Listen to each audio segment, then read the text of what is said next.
Kainit ng ulo, no? Hayaan nyo na. Diba mga flavors dyan? Si Mel. Lahatin nyo na, Manong. Utang muna. Si Mel. Aba, ang kapal ng mukha mo na magpunta dito, ah. Kinapalan ko ho talaga yung mukha ko pagpunta dito para iabot sa inyo to. Kailangan nyo ng pera, di ba?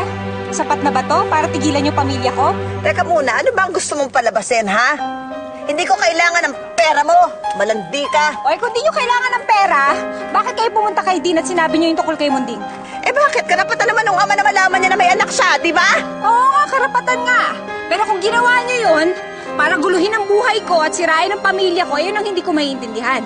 Pumunta kayo doon, sinabi nyo yung totoo at nanghingi pa kayo ng pera. Hindi nyo na naisip yung bata kung anong mararamdaman ng bata. Na ipinag-iisipan ho yung mga ganyang bagay. Nako, sana ikaw rin nag-isip ka bago ka lumandi. Kala mo naman kung sinong napakawalang kabahid-bahid ng dung isang balat nito. Kapal na mukha mo! Hoy, bakit kayo? Anong klaseng nanay kayo? Kayo pa mismo sisira sa pamilya namin? Nakakasuka kayo! Ikaw ang nakakasuka!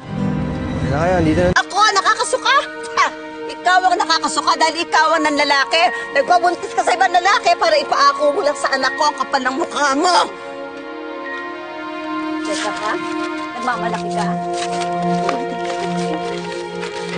Kunin mo lahat ng perang ito, isaksak mo dyan sa baga mo, ha? Uy, Bumalik ka doon sa kabit mo! Balikan mo yung lalaki mo! Pakipaglampungan ka na ron! Ang gusto ko, iwanan mo lang yung anak ko. Huwag mo na kaming guluhin! Wala kang ginawa sa anak ko kundi pahirapan siya! Napakakapal talaga ng mukha mo! bakit kayo? Ano ba nagawa niyong mabuti para kay Eman? Meron ba? Oo, ako nagkamali ako!